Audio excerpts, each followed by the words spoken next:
welcome back to my channel. Today's video is an impromptu forest chat that I wanted to do.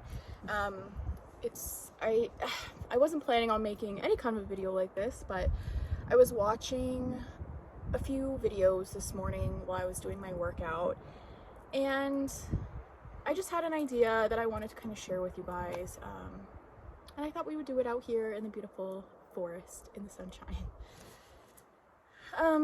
So there's a lot of talk going around about debt consumerism and language that we use and everything like that.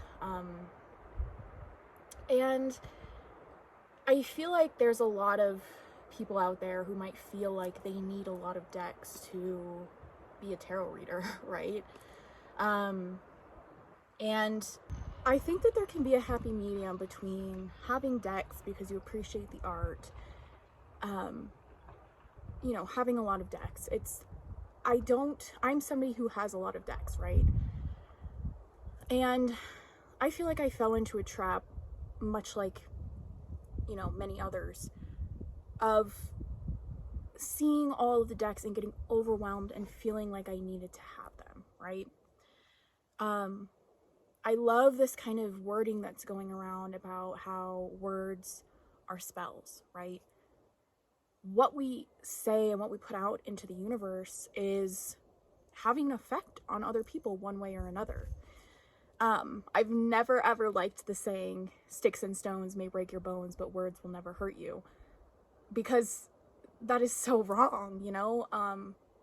I think words are so powerful, you know? As somebody who, you know, I'm currently writing a book, I understand the power that words have, right? And that's why I think I also love being a tarot reader, is my words have power. And even though nobody should give up their autonomy or their, you know, personal power to a tarot reading, I think, and especially with the way I do my readings, I never want to just look at the bad things, right? If there's a bad thing in a tarot reading that I'm giving somebody, I always try to find the good in it, or what the lesson is, or how to go from here, right? How do you move on? And that wording and how you present yourself to somebody and how you give a tarot reading is a spell in itself, right?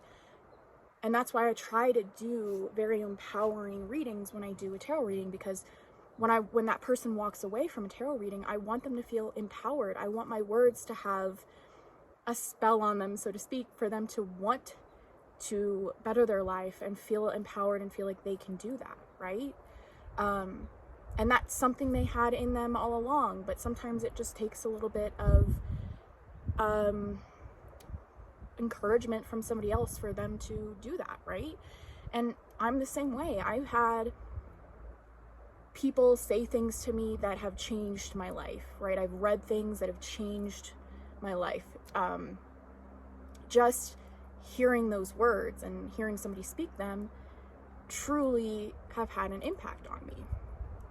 But I feel like there's one thing about, like, somebody saying something to intentionally hurt somebody, and then somebody just stating an opinion, right? It's kind of like, does the shoe fit? Like, if you're triggered by something, I urge you to take a look at yourself and why it's triggering you, right? I often find, and I've had quite a few YouTube videos that have triggered me to the point where I'm angry, and I'm like, why am I feeling like that? And it's then in turn made me really study myself and look within as to, why am I feeling this way? Why am I having this reaction, right? And, you know, I even use tarot. Help me out with that, to help me look within as to, why is this triggering me? Why do I feel this way? So while I think words are spells, I also think that we do have the power to make our own decisions, right? Words are so powerful, and especially in the tarot community, I feel like people are taking things a little bit too personally sometimes, and feeling like somebody might be calling them out or whatever it may be. But one of the things that I love so much about the tarot community is that everybody shares their opinions, and there's differing opinions to be had, right? If we only surround ourselves with people who have the same opinions as us, we never grow, we never learn, we never allow ourselves to view the world through somebody else's eyes, right? You know, I'm somebody who grew up very poor as well. It wasn't until like recently, most of my whole adult life, I was living on food stamps. You know, my husband and I, we would scrap together like literal change around our house. We'd be digging in the couch cushions just to like go buy some food, some fast food. You know, so I have this kind of, I feel like I have an understanding of that side of it. And I'll never understand why people who have experienced having no money in their life and then do come into money or earn their own money or whatever it is, it's like they forget that part of themselves. And I am in no way or any means wealthy or rich by any stretch of the imagination, but I am, because I look at what I have and I'm so grateful for what I do have. And I know that there are people out there that have less than me. And of course, you know, the other day I woke up and I watched this video about, I don't know why, but it was like the first thing that came up on my YouTube page. But it was a video about these people in Pakistan, I believe it was, who are modern day slaves. They literally work day and night and they make these bricks because they owe the owner of the factory, the brick factory, money, like $500, right? So they owe him a debt and they work their debt off through making these bricks. And it's like the 70-year-old grandma is working, you know, the son is working, the grandson who's like, I don't know, 12 is working, he's never been to school. That's his whole life. That's their whole entire life. And I understand the saying that there are always people that are going to have it worse than you, but that doesn't negate your own feelings. That's 100% true. But I feel like things like that put it into perspective, right? I feel like we've all kind of forgotten what tarot is about, truly. And I know I'm guilty of that too. I talk about new decks I'm getting that I'm excited about. And it does, you know, when I was exposed to this world, it all felt magical. It all felt like something more than the mundane everyday life. But, you know, as I've gotten more decks and as I've become more of a seasoned tarot reader, I realized that the magic is not in the decks. The magic is in the readings and the connections and the things you can't explain when you're doing a reading. So what do you need to be a tarot reader? This is all you need. And I understand that what you need and what you want are very different. While this is all I need to do a tarot reading, of course I want other decks. But if you go back down to the basics, what do you need? A tarot deck. Even if you want an oracle deck or a Lenormand deck or a playing card deck, that makes you a card reader. That's all it takes, right? A deck of cards. I was kind of finding myself triggered by something recently where I saw like this really popular Instagram tarot reader. I think she's really popular on TikTok and things like that. She was doing a live with tarot readings where she was charging money, and I went into the tarot reading, the live, and I was watching. I love to see other people doing readings and their styles and everything like that. And she was referencing to a tarot cheat sheet. And I got a little bit triggered by that. And I was like, well, if you're offering tarot readings to people for money, you shouldn't be looking at a tarot cheat sheet. That was kind of my initial reaction. And then I kind of looked back and I examined it, and people in the live were enjoying the readings and they were resonating with them. And I was like, who am I to say how you should and shouldn't read the cards, right? For some reason, that was an initial reaction to me, but then I dug deeper as to why do I feel that way. It's because I've heard other people say that. I don't think that those were even my own beliefs, but I've heard people say, if you're going to charge money for a tarot reading, you should know how to read the cards 100%. But then I'm looking at all these people, they're enjoying their readings, you know, and she's offering them something that they're looking for, and, you know, they're resonating with their reading. And so, as an intuitive reader myself, right, I do enjoy that I have a foundational base in the meanings of tarot, but I often just look at the artwork and what it makes me feel, right, and what it's telling me. And this is all you need, right? You could literally set out 3 cards, interpret what you see in the artwork, and give somebody a reading that way, right?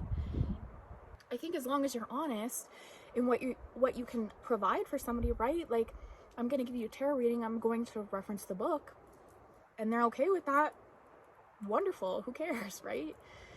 So I feel like we've just gotten lost along the way, right?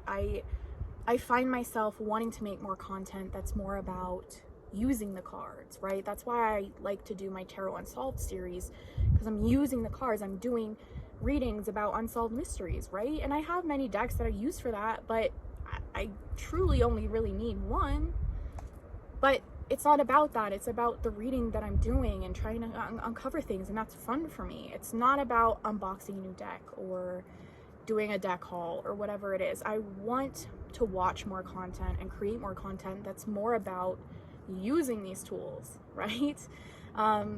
And that's just me and what I would like to see and what I'm going to try to do on this channel more. I love to see when people are talking about a new spread they made up, or even like, you know, there was the 9-card spread going around where people were talking and doing a reading for themselves, and I just did a reading. This is probably going to go up first, but I did a imposter syndrome reading for myself the other day, and I'm going to post it on here, right?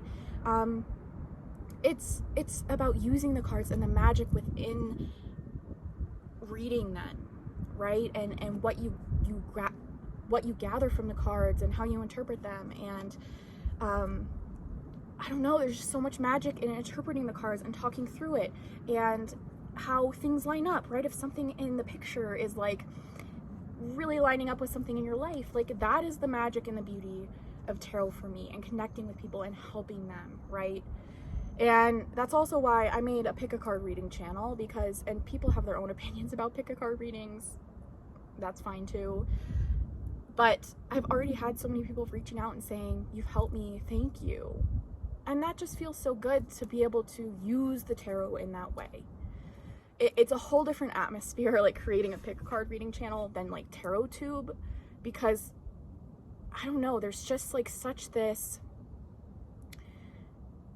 talk about all these different decks all the time, which is fine. I'm somebody who has worked hard, and I have made a lot of money in my life at certain points in my life, and I've made less. I've chosen to make less money, to work less, so that I can do more creative things, because that's what truly makes my soul happy. And I understand how much of a privilege that is, and how a lot of people don't even have that choice. And I'm so grateful that I have that, right? And I want to use my voice for more than just, oh, look at this new deck I got, right? Even though I've earned the money that I have, and I, you know, another side of this is that I didn't have a lot. Like, I feel like growing up, we moved a lot, and I lost a lot of things.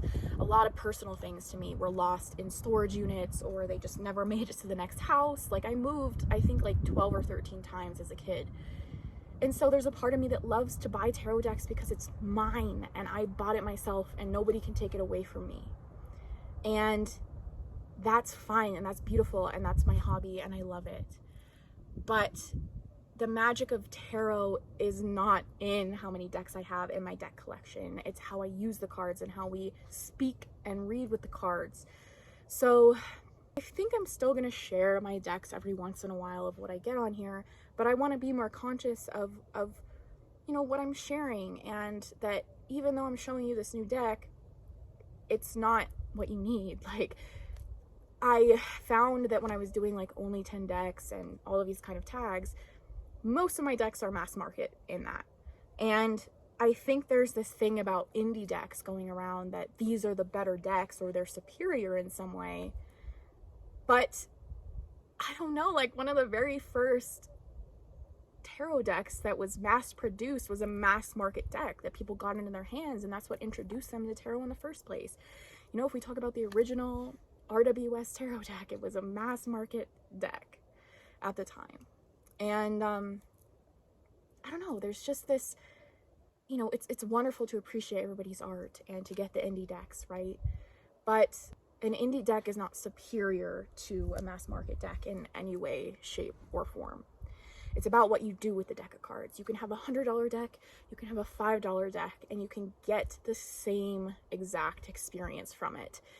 Even though, you know, I love having different decks for different artwork and different interpretations. Like, you can get different meanings out of a different artwork. That's fine, but the experience can still be the same. And I think that's kind of where we kind of lose ourselves here. It's like, this deck is good for this, and this deck is good for this, and that's all fine, right? But the experience can be the same. With this deck of cards, with any deck of cards that you choose, it's about the experience. It's about the magic and the ritual, and I would love to make more videos about the ritual of tarot and how you can get into that mindset and all of the things you can do to make it feel more magical, right? A little candle, a little incense, you know, and it's not breaking the bank. I think something else to note is that we've all grown up differently, right? We've grown up with money, without money. We've earned our money. We came from the bottom and earned our money. We've, you know, inherited money, whatever it may be. I think that has a big impact into how we talk about things, right? I had somebody in my life recently say something along the lines of, who doesn't have $500? And I was like, me, you know. I think some people lose sight of how other people live, and they can't understand it, they can't fathom it because they've never lived their life that way. So it's just, I don't know, there are things that I agree with and disagree with in Mistress Ray's video that kind of went around and was really controversial. But I'm trying to see like all sides of it. And this is just like my input and what I wanted to bring to the table on this subject. I feel like I'm in this weird middle place because I do have a lot of decks, but I understand the trap that consumerism can have on us, and I have gotten trapped in that. There was a time when I didn't even know, like, I knew about tarot, but I didn't know all these decks that existed, and I was blissfully ignorant to that fact. And there were times where I felt like panicked that I didn't have these decks I was seeing, and I didn't have enough, and I need this one, and I need this one. And there was a time when that wasn't even something that would happen in my life because I didn't even know about it, right? I don't know. These are just kind of my thoughts. They might be a little bit all over the place, but I would love to hear your feedback in the comments down below. What do you think on this subject and about tarot consumerism and all of that? I'm going to end the video by pulling a card from this deck just to get a closing message.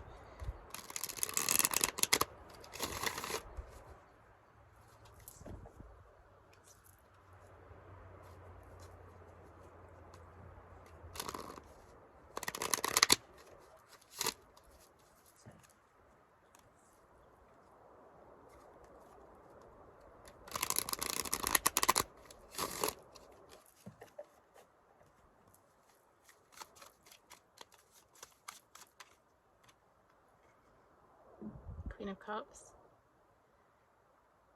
I love this for an ending message here. What emotions are videos like this bringing up, right? Are we feeling angry? Are we feeling defensive? Are we feeling softened in some way or changed? What are we feeling? Acknowledge that. Sit in that. While the Queen of Cups kind of represents somebody who I feel like has a hold on their emotions and knows how to interpret them and handle them. But how is she able to do that? How are they able to do that?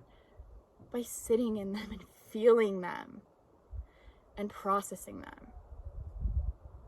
So what do we need to process? What do we need to look at within ourselves? What do we need to do to be more compassionate and more loving towards those around us? By listening, by understanding, by processing that there are other ways of thinking besides that of your own.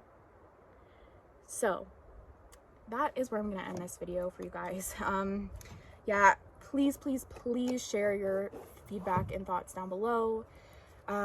Sorry again if this video was all over the place.